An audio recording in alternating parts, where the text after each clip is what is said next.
Hello and welcome back. This is Module 1, Goal Clarification of the GOLD Method, and today we are looking at Lesson 3, Identifying Your Ideal Audience. This is one of my favorite and most important lessons in this series, as well as one of the most important topics that we have to discuss, and we will continue to come back to this because niching down on your ideal audience is one of the most important things that you can do. This is the person that you are going to be serving with your business. So it's going to be the client that you essentially fall in love with over time to continually serve and serve over again. Now, before we start today, I would love for you to follow and subscribe, share this course with anybody that you think might need it, and join our free community. And the link for that will be down in the bio.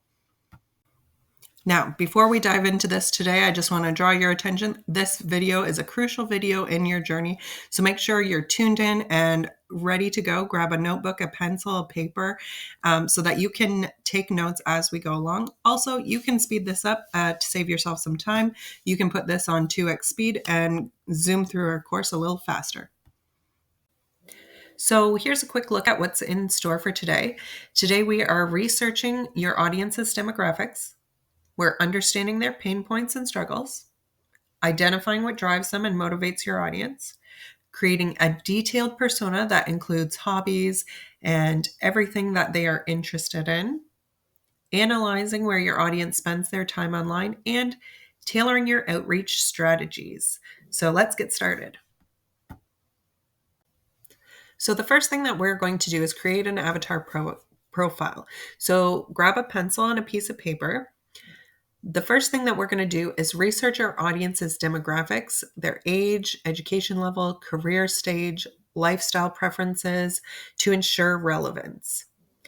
So you want to utilize surveys or analytics to get detailed demographic insights. And this can be done either just through a general Google search. It can be done through your previous knowledge that you have of interacting with this client. So for example, if you are a teacher and your goal is to provide tutoring online, you will already probably know a lot about who it is that you're catering to serve, but you might also want to do some research on family backgrounds. So what are the types of families that can afford your service or have access to the technology in order to obtain your service? So that could be very important for you. We also want to identify trends in target marketing and think about their learning styles and preferences. So, for example, if your avatar is perhaps a student from kindergarten to grade 8, it may differ totally from somebody's business who is targeting an adult audience, perhaps an adult ESL language.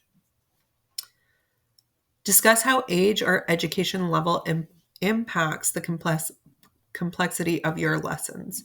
So this is very important to make sure that you are providing the correct language level content for that student as well. You also might want to segment your audience into different subgroups. So you may have a product that might benefit multiple different audiences, which is great. You just may need to vary them into subgroups and vary your messaging towards each one. And we will get into that in more detail as we get into looking at our marketing and our messaging in the next unit.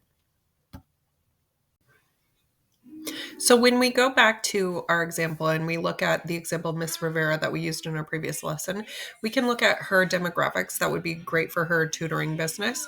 Her ideal audience includes middle and high school students, typically ages 12 to 18, or who need a little extra math help. And many of her students are busy with extracurricular activities and need flexible tutoring options. So now I would like you to take your pen and paper and start to brainstorm. You can pause this video. You can start to brainstorm what are some of the pain points and the struggles of your students. So highlight what are their common frustrations that they experience and how is your course going to alleviate them, or how are your digital products going to be better than what's already on the market to provide for them. Discuss the obstacles that they face in achieving their goals. And are they internal struggles or are they external struggles? And how can you help guide them through that process? Share relatable stories. So that's one way you could help guide them through the process, is creating relatable stories to show them empathy and understanding their challenges. Provide insights into how your courses directly address these struggles. So think exactly how are you going to guide them to the result that they desire. Finally, you want to discuss urgency of their problems. So for example, if you are Miss Rivera and you are a math tutor, is their problem going to get better if they do not address it? And that's something you really want to highlight, because at the end of the day, when you are creating your product, your goal is to be helping people. So if you can highlight how it is essential for you to help them with their problems now, and discuss how this is an urgent matter, right? Because the worst case scenario is they don't address this problem and it continues on for them, or somebody else tries to address them and they can't help them, right? So it's best that you, at this point, ensure that you can communicate how you can provide in an urgent manner a solution to their problems. Again, when we go back to our example of Miss Rivera, we can see for her pain points that she's examining Miss Rivera's students often struggle with traditional math instruction, which can feel disconnected from real life application. So they may also find it hard to retain when they learn due to gaps in understanding foundational concepts. So this could be something that she considers while she's building her tutoring services and her courses. The next step on getting clear on our avatar is identifying what drives and motivates your audience. So, you want to discuss how self improvement and career advancement are key motivators. Now, this depends on who your audience is and what age range they are. Perhaps if you are looking at tutoring high school students, focusing on how this will help their career advancements will be a key motivator. However, if you are looking at a younger audience, you will have to niche down and figure out what exactly is the key motivator for that student. You want to explain how your content can speak to their ambitions and their future aspirations.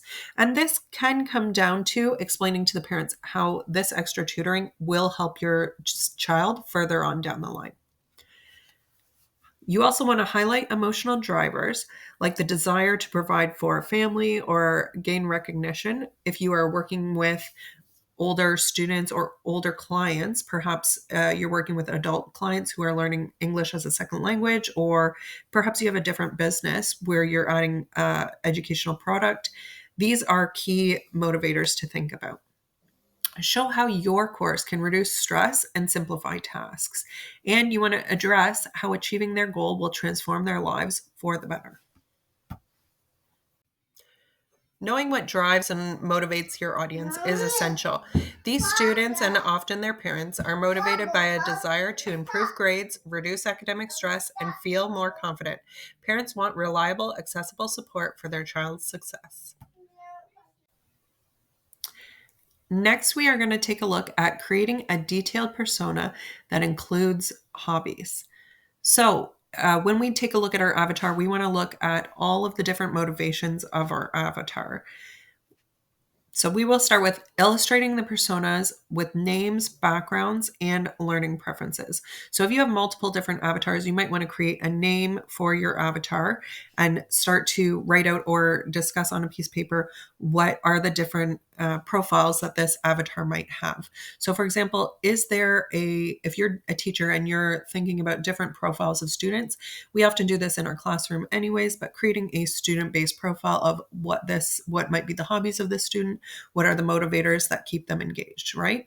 You can also do this if you are a business, thinking about the different avatars that purchase products from you, what might be the struggles that they have or the interests that they have. So creating that detailed background.